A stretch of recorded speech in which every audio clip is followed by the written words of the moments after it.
Welcome to TechLipart channel, and in today's video I'm going to show you how to set picture as background on Microsoft PowerPoint. Now the first thing you have to do is open up your PowerPoint. Now from here open any blank document. At first just select your all the slide or background. Just press Ctrl plus A from your keyboard and then press delete. Now select your background and then right click on mouse, then click on format background.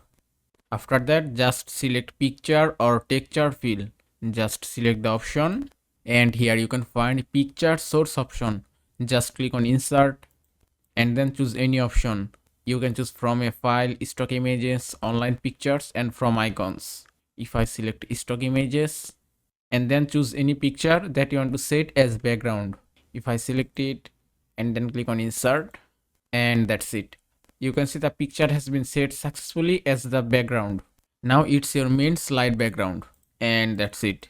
And that is how you can set picture as background on Microsoft PowerPoint. I hope this video was helpful. If it was, please give it a thumbs up and don't forget to subscribe.